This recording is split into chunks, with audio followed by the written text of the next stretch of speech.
ورفعنا لك ذكرك হাবিব, আমি আল্লাহ আপনার সম্মান, আপনার ইজ্জত, আপনার শান, আপনার জিকিরকে আমি সম্মানিত উচ্চ আসন করে দিয়েছি।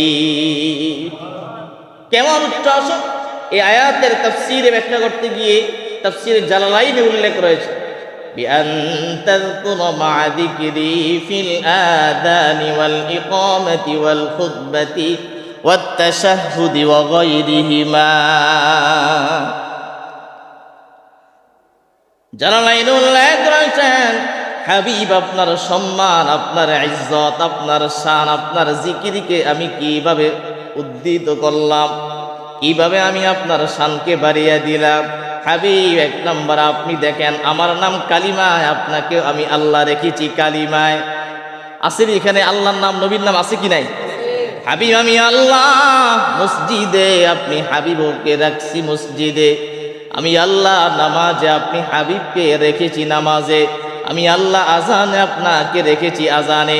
আমি আল্লাহ একামতে, আপনাকে রেখেছি একামতে। আমি আল্লাহ জান্নাতে, আপনাকে রেখেছি জান্নাতে। আমি আল্লাহ ঈদের নামাজ, আপনাকে রেখেছি ঈদের নামাজে।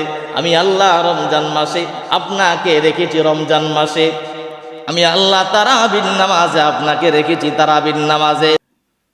ইমাম আবুল ফিদা ইসমাঈল ইবনে কাসির রহমাতুল্লাহ আলাইহি তার বিখ্যাত তাফসীর গ্রন্থ তাফসীর ইবনে কাসিরের ৪র্থ খণ্ডের ৫৩৭ পৃষ্ঠায় তিনি বর্ণনা করেন, ইশতাকা রাসূলুল্লাহ সাল্লাল্লাহু আলাইহি ওয়াসাল্লাম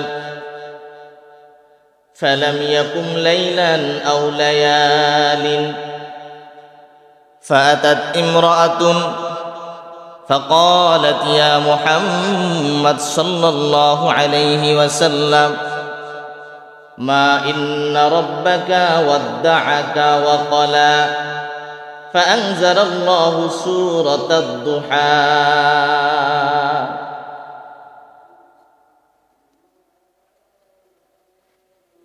ইমাম আবুল ফিদা ইসমাঈল ইবনে কাসির রহমাতুল্লাহি আলাইহি বলেন, নবী করিম সাল্লাল্লাহু আলাইহি ওয়াসাল্লাম তিনি প্রতিদিন তাহাজ্জুদের নামাজ আদায় করতেন। অসুস্থতার কারণে একদিন অথবা 2 দিন নবীজি তাহাজ্জুদের নামাজ আদায় করতে পারে নাই। 2 দিন অথবা 3 দিন তাহাজ্জুদের নামাজ আদায় করতে না পারার কারণে ফাজাআত ইমরাআতুন ফাকালাত ইয়া মুহাম্মদ সাল্লাল্লাহু আলাইহি ওয়াসাল্লাম, নবীজির কাছে একজন মহিলা আসলো, এসে নবীজিকে বলে, ইয়া রাসূলুল্লাহ, ইয়া হাবিবাল্লাহ। ওই মহিলার নাম হচ্ছে উম্মে জামিলা। তিনি এসে বলে, হে মুহাম্মদ, তোমার আল্লাহ তোমাকে ভুলে গেছে, তোমাকে ছেড়ে দিয়েছে। ইন্না রব্বাকা, তোমার আল্লাহ তোমাকে ভুলে গেছে, তোমাকে ত্যাগ করেছে, তোমাকে ছেড়ে দিয়েছে। এই কথা বলার পরে নবীজির অন্তরের মধ্যে খুব ব্যথা পেয়েছে, খুব কষ্ট পেয়েছে। সাথে সাথে আমার আল্লাহ তার হাবিবকে সান্ত্বনা দেওয়ার জন্য, তার হাবিবকে খুশি করার জন্য ফাআনজালাল্লাহু সূরাতাদ দুহা, নবীজির উপরে জিবরাইলের মাধ্যমে সূরা দুহা নাজিল করে দিলেন। এবার আরেকটি বর্ণনা তিরমিজি শরীফের কিতাবুত তাফসীর, এবং এই বর্ণনাটা বুখারী শরীফে আসছে। ইশতাকা রাসূলুল্লাহ সাল্লাল্লাহু আলাইহি ওয়াসাল্লাম ফালাম ইয়াকুম লাইলাতাইন আও সালাসান, নবীজি প্রতিদিন তাহাজ্জুদের নামাজ আদায় করতেন। 2 রাত অথবা 3 রাত অসুস্থতার কারণে তিনি তাহাজ্জুদ করতে পারে নাই। অন্য অন্য বর্ণনায় পাওয়া যায় নবীজির একটি আঙ্গুল মুবারকের মধ্যে তিনি ব্যথা পেয়েছেন, রক্তাক্ত হয়েছেন। এই আঙ্গুল মুবারক রক্তাক্ত হওয়ার কারণে 2 দিন অথবা 3 দিন তিনি তাহাজ্জুদ পড়তে পারে নাই। فجاءت امرأة فقالت يا محمد صلى الله عليه وسلم নবীজির চাচি উম্মে জামিলা তিনি নবীজির কাছে আসলেন। সে নবীকে বলে, হে মুহাম্মদ, মা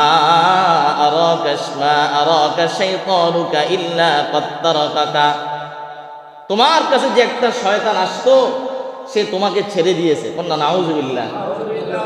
শয়তান বলছে কাকে? জিবরাইল আমিনকে। কাকে বলছে? যে তোমার কাছে যে একজন ব্যক্তি ওহী নিয়ে আসতো সে তোমাকে ছেড়ে দিয়েছে, আর তোমার কাছে আসবে না। এই কথা বলার পরে নবীজির অন্তরে খুব ব্যথা পেয়েছেন, খুব কষ্ট পেয়েছেন। সাথে সাথে আমার আল্লাহ তার জিবরাইলের মাধ্যমে তার হাবিবের উপরে ফানজালাল্লাহু সূরাতাদ দুহা, নবীজিকে সান্ত্বনা দেওয়ার জন্য সূরা দুহা নাজিল করে দিয়েছেন। এবার আমার আল্লাহ বলেন, ওয়াদ-দুহা ওয়াল-লাইলি ইযা সাজা, দিনের শপথ। দোহা কাকে বলা হয় এর ব্যাখ্যা করতে গিয়ে আল্লামা মাহমুদ আলুসি রহমতুল্লাহি আলাইহি তাফসীরে রুহুল মাআনি 30 খণ্ডের 422 পৃষ্ঠায় তিনি উল্লেখ করেন যে দোহা তাকে বলা হয় সূর্য যখন উদিত হয়, উদিত হওয়ার পরে সর্বপ্রথম মানুষ সূর্যের যে আলোটা দেখে ওই আলোটাকে দোহা বলা হয়। কন্যা সুবহানাল্লাহ। ওয়াল-লাইলি ইযা সাজা, হাবিব আমি আল্লাহ কসম করলাম রাতের কসম, ইযা সাজা যখন রাতটা নীরব হয়ে যায়, নীরব হয়ে যায়, নিজুম হয়ে যায়। আই ইযা সাকানা, রাতটা যখন স্থির হয়ে যায়, কোনো আওয়াজ নাই, সব মানুষ ঘুমায়, এমন একটা রাতের আল্লাহ শপথ করলেন। এর চমৎকার ব্যাখ্যা করেছেন ইমাম কুরতুবী রাহমাতুল্লাহি আলাইহি তাফসীরে কুরতুবী 10ম খণ্ডে 335 নম্বর পৃষ্ঠায়। আকসামাল্লাহু বিদ-দুহা আল্লাযী কাল্লামাল্লাহু ফীহি মূসা, ইমাম কুরতুবী বলেন মুসা নবী যখন আল্লাহর সাথে তুর পাহাড়ে গিয়ে কথা বলতেন, যে সময়টায় সকালবেলায় মুসা নবী যখন আল্লাহর সাথে কথা বলতেন তুর পাহাড়ে গিয়ে, ওই সময়টাকে ইমাম কুরতুবী দোহা দিয়ে ব্যাখ্যা করেছেন। কন্যা সুবহানাল্লাহ। ওয়াল-লাইলি ইযা সাজা, আর এই আয়াতের ব্যাখ্যা করেছেন আই বিলাইলাতিল মি'রাজ, হাবিব ওই রাতের শপথ যে রাতটা নীরব হয়ে যায়, স্থির হয়ে যায়। আই বিলাইলাতিল মি'রাজ, কোন রাতটা স্থির ছিল, কোন রাতটা নীরব হয়েছিল, সেই রাতের ব্যাখ্যা ইমাম কুরতুবী রাহমাতুল্লাহি আলাইহি বলেন, হাবিব যেই রাত্রিতে আল্লাহ পাক আপনাকে হযরতে উম্মে হানির ঘর থেকে বাইতুল্লাহ থেকে বাইতুল মুকাদ্দাস থেকে প্রথম, দ্বিতীয়, তৃতীয়, চতুর্থ, পঞ্চম, ষষ্ঠ, সপ্তম আসমান পর্যন্ত আপনাকে আল্লাহ ভ্রমণ করিয়েছেন। তারপরে আমার আল্লাহ আপনাকে 70,000 নূরের পর্দা পার করে ইনদা সিদরাতুল মুনতাহা সেট করে আল্লাহ পাকের আরশে আজিমে আপনাকে নিয়ে গেলেন। সেখানে গিয়ে আপনি আল্লাহর সাথে সাক্ষাৎ করলেন, কথা বললেন। ফাআউহা ইলা আবদিহি মা আউহা, আপনি সেখানে গিয়ে আল্লাহর সাথে কথা বললেন, সাক্ষাৎ করলেন। আবার ওই রাত্রিতে দুনিয়াতে আপনি চলে আসলেন। আবার ওই রাত্রিতে যখন আপনি দুনিয়াতে আসলেন, আসার পর আপনি দুনিয়াতে দেখেন সবাই কিন্তু সমস্ত দুনিয়ার মানুষ সবাইকে আপনি ঘুমের মধ্যে রেখে গেলেন। আসিয়া দেখতেন সব মানুষ ঘুমায়, রাত রাতের জায়গায় রয়েছে, দিন দিনের জায়গায় রয়েছে, সূর্য সূর্যের জায়গায় রয়েছে, চন্দ্র চন্দ্রের জায়গায় রয়েছে, ঘড়ির কাঁটায় জায়গায় রয়েছে, সমুদ্রের পানিগুলো স্থির হয়ে গেছে। গোটা পৃথিবী আমার আল্লাহ সৃষ্টি জগৎ স্থির করে দিয়েছেন। ওই মেরাজের রজনীর কসম দিয়ে আল্লাহ পাক আপনার উদ্দেশ্যে কথা বলতেছে। তাহলে দিনের কসম করলেন, রাতের কসম করলেন। এবার আল্লাহ পাক কি বলতেছে দেখেন, মা ওয়াদ্দাআকা রাব্বুকা ওয়া মা ক্বালা। অবশ্যই আপনার রব আপনাকে ছেড়ে দেয় নাই এবং আপনাকে ত্যাগ করে নাই। আপনার রব আপনাকে ত্যাগ করে নাই, আপনাকে ছেড়ে দেয় নাই, আপনার প্রতি তুষ্ট আছেন, রাজি আছেন, খুশি আছেন। কন্যা সুবহানাল্লাহ। তাহলে কাফেররা যে বলল আপনার প্রতি তারা আল্লাহ অসন্তুষ্ট আছেন, রাগ করে আছে, এবার আল্লাহ পাক সূরা দোহা নাজিল করে দিয়ে বলতেছেন যে হাবিব, আপনার প্রতি আমি আল্লাহ অসন্তুষ্ট নয়, আমি আপনার প্রতি রাগ করি নাই, আমি আপনার প্রতি সন্তুষ্ট আছি। শুধু সন্তুষ্ট নয়, তারপরে সূরা আল্লাহ কি বলে দেখেন, ওয়ারাফা'না লাকা যিকরাক। হাবিব, আমি আল্লাহ আপনার সম্মান, আপনার ইজ্জত, আপনার শান, আপনার জিকিরকে আমি সম্মানিত উচ্চ আসন করে দিয়েছি। কেমন উচ্চ আসন? এই আয়াতের তাফসীরে ব্যাখ্যা করতে গিয়ে তাফসীরে জালালাইনে উল্লেখ রয়েছে, বিআন তাযকুরা মা'a যিকরি ফিল আযানি ওয়াল ইকামাতি ওয়াল খুতবাতি ওয়াত তাশাহহুদি ওয়া গায়রিহিমা।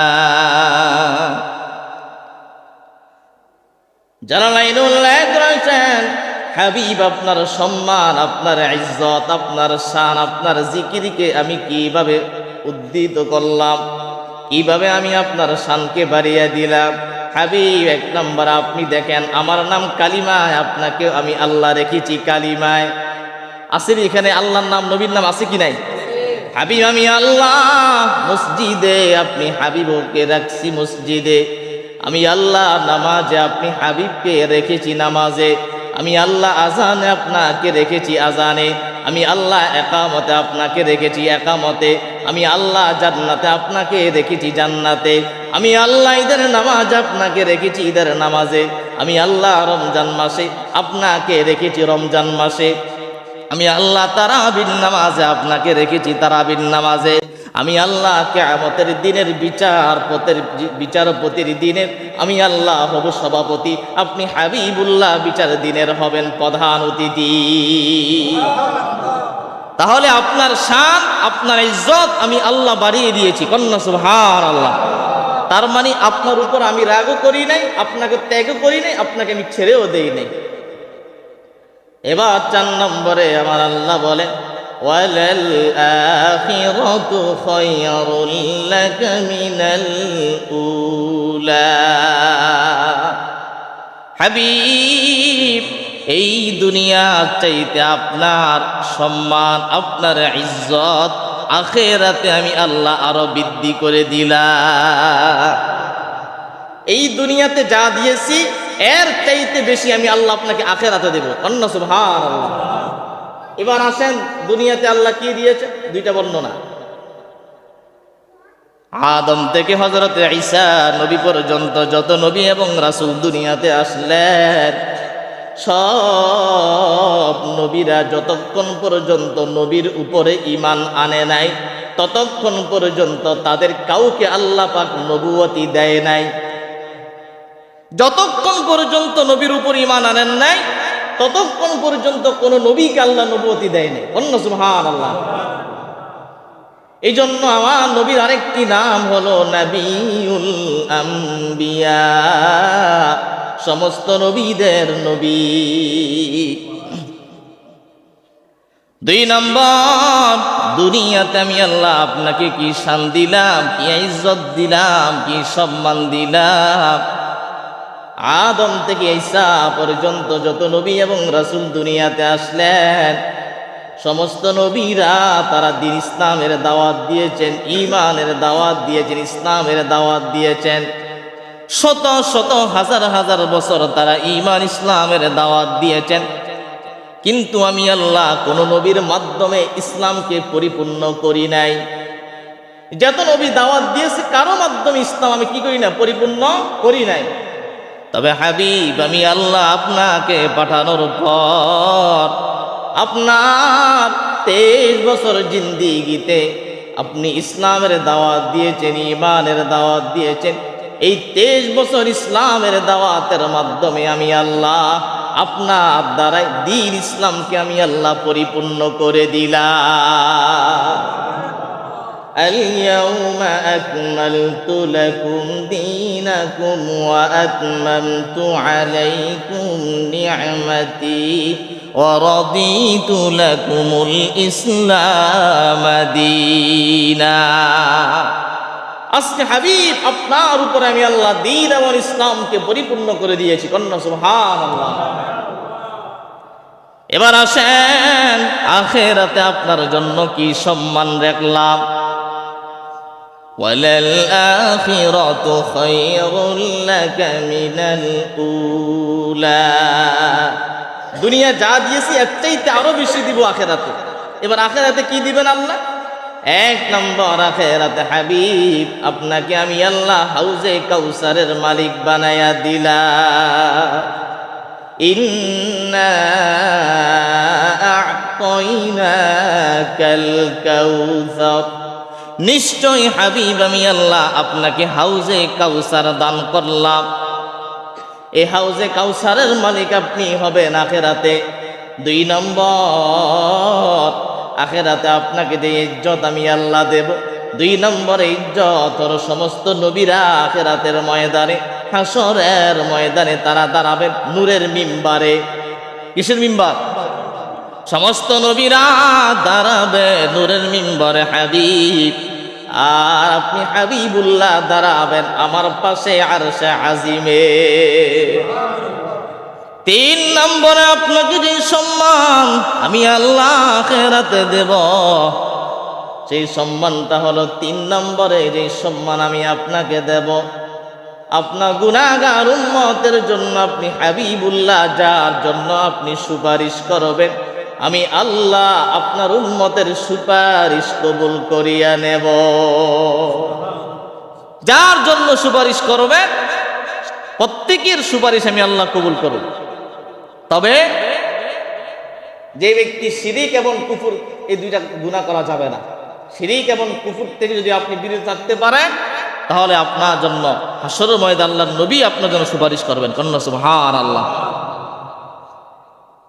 এবার আসেন তারপরে আমার আল্লাহ বলেন ওয়ালাসাউফা ইউতিকা রাব্বুকা ফাতারদা। আমার আল্লাহ বলেন হাবিব আপনাকে আমি আল্লাহ এমন কিছু দান করব, এমন কিছু আপনাকে আমি আল্লাহ দেব যা পায়া আপনি সন্তুষ্ট হইয়া যাবেন। নবীকে কি দিবে আল্লাহ নবীজি সন্তুষ্ট হয়ে যাবেন? এই আয়াতের তাফসীরে ব্যাখ্যা আসছে, বলা হয়েছে তাফসীরে কুরতুবী, ইমাম কুরতুবী রাহমাতুল্লাহি আলাইহি 10ম খণ্ডের 338 পৃষ্ঠায় তিনি উল্লেখ করেন, কাল হাসরের ময়দানে নবীজির আহল পরিবার যারা রয়েছেন তথা আহলে বায়াত যারা রয়েছেন, হযরত আলী রাদিয়াল্লাহু তাআলা আনহু, হযরত জাফর রাদিয়াল্লাহু তাআলা আনহু, আব্বাস রাদিয়াল্লাহু তাআলা আনহু, ফাতেমা রাদিয়াল্লাহু তাআলা আনহা, এদের বংশে যত আহলে বায়াত কিয়ামত পর্যন্ত দুনিয়াতে আসবেন, সমস্ত আহলে বায়াত আমার আল্লাহ হাবিব তাদেরকে আমি আল্লাহ বিনা আযাবে জান্নাতের প্রথম রাউন্ডে জান্নাতের মেহমান বানায়া দেব।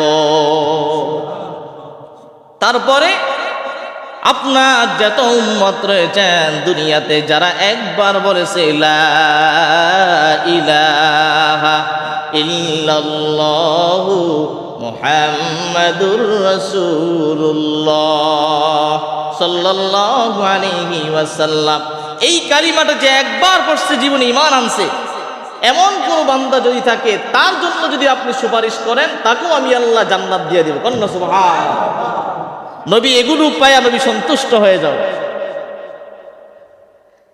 এরপরে আমার আল্লাহ বলেন, হাবিব এবার আপনাকে আমি আল্লাহ 3টা পুরস্কার দিলাম। কয়টা? 1 নম্বরে আমার আল্লাহ বলেন, আলাম ইয়াজিদকা ইয়াতীমান ফাআওয়া। হাবিব আপনি ছিলেন এতিম, আমি আপনাকে এতিম অবস্থায় পেয়েছি। আর আপনাকে এতিম অবস্থায় পাওয়ার পর আপনার জন্য আমি আল্লাহ উত্তম আশ্রয়ের ব্যবস্থা করেছি। আমার নবী যখন মায়ের গর্ভে বয়স যখন 4 মাস, দুনিয়াতে আসার 6 মাস আগে বাবা আব্দুল্লাহ ইন্তেকাল করলেন। নবী দুনিয়াতে আসার পর 6 বছর বয়সে নবীজির মা আমেনা দুনিয়া থেকে ইন্তেকাল করলেন। নবী কি দেখার মতো কোনো মানুষ নাই কে নবীজির লালন পালন করবে? 6 বছর বয়সে দাদা আব্দুল মুত্তালিব তিনি নবীজির লালন পালনের দায়িত্ব নিলেন। 6 বছর থেকে 8 বছর পর্যন্ত তথা 2 বছর নবীজির ভরণ পোষণ দায়িত্ব নিলেন আব্দুল মুত্তালিব। উম্মে ঈমান নবীজিকে কোলে করে নিয়া দাদা আব্দুল মুত্তালিবের হাতে তুলে দিলেন। নবীজির বয়স যখন 8 বছর তখন নবীজির দাদা আব্দুল মুত্তালিব দুনিয়া থেকে ইন্তেকাল করেন। ইন্তেকালের পরে নবীজির চাচা আবু তালিব নবীজির দায়িত্ব পালনের তিনি দায়িত্ব নিলেন।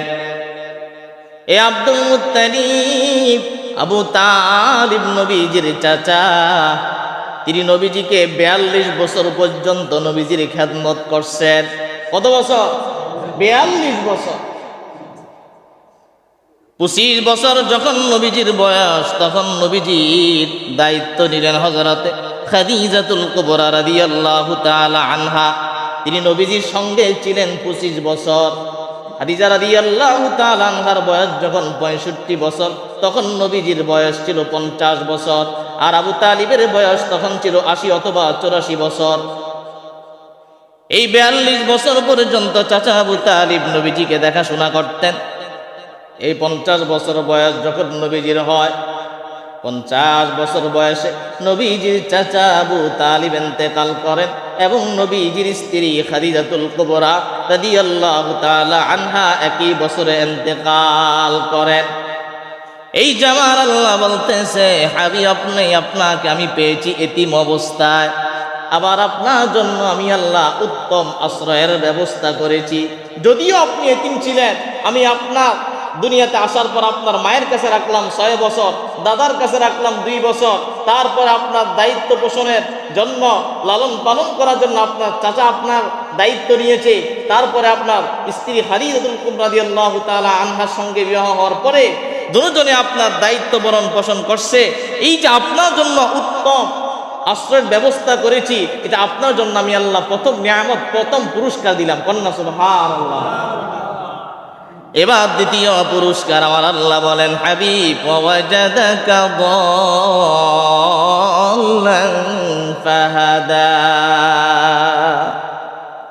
ইয়া রাসূলুল্লাহ, আপনি ছিলেন বিধান ছাড়া, আপনি ছিলেন শরীয়ত ছাড়া, আপনার প্রতি তখন কোনো কিভাবে দুনিয়াতে আপনি চলবেন এই চলার জন্য আপনার প্রতি কোনো কিতাব, কোনো বিধান নাজিল হয় নাই। আপনার চলার জন্য কোনো গাইডলাইন নাই, সাজেশন নাই। অনেকে দল্লান শব্দের অর্থ ব্যাখ্যা করে কি, নবীকে বলে নবীজি পথভ্রষ্ট ছিলেন, বলা না। এই 30 পারা কোরআন দিয়া তারা তাদের জীবন সুন্দরভাবে গঠন করবে। এটা আপনার জন্য নিয়ামত, পুরস্কার। কেমন কোরআন আল্লাহ তার হাবিবকে দিলেন, ইন্নাহু লাকুরআনুন কারীম ফি কিতাবিন মাকনুন লা ইয়ামাসসুহু ইল্লাল মুতাহহারুন।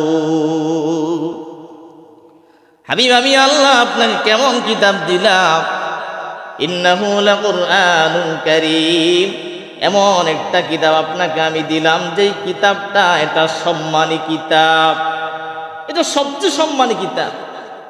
ফি কিতাবিম মাকনুন। আর এই কিতাবের মধ্যে আপনি যা চাইবেন সব কিছু এই কিতাবের মধ্যে সংরক্ষিত রয়েছে। এমন কিছু নাই যা কোরআনের মধ্যে নাই। অন্য সুবহানাল্লাহ, সব কিছু কিতাবের মধ্যে রয়েছে। লা ইয়ামাসসুহু ইল্লাল মুতাহহারুন। আর হাবিব, এই কিতাবটা যারা পড়বে, যারা এটা পড়তে যাবে, আপনি তাদেরকে হুঁশিয়ারি করবেন, তাদেরকে আপনি নিষেধ করবেন, তারা যেন এই কিতাবটা অজু ছাড়া না স্পর্শ করে, না ধরে। অজু ছাড়া অপবিত্র অবস্থায় কোরআন স্পর্শ করা যাবে না। তারপরে আমার আল্লাহ বলেন, 3 নম্বর যে পুরস্কারটা আপনাকে আমি আল্লাহ দিলাম, ওয়াজাদাকা আইলান ফাআগনা। হাবিব, আপনি ছিলেন গরিব, আপনি ছিলেন অসহায়, কোনো অর্থ আপনার ছিল না। ফাআগনা, অতঃপর আপনাকে আমি আল্লাহ খাদিজা রাদিয়াল্লাহু তাআলা আনহার মাধ্যমে, তার সম্পদের মাধ্যমে আপনাকে আমি ধনী বানায়া দিলাম।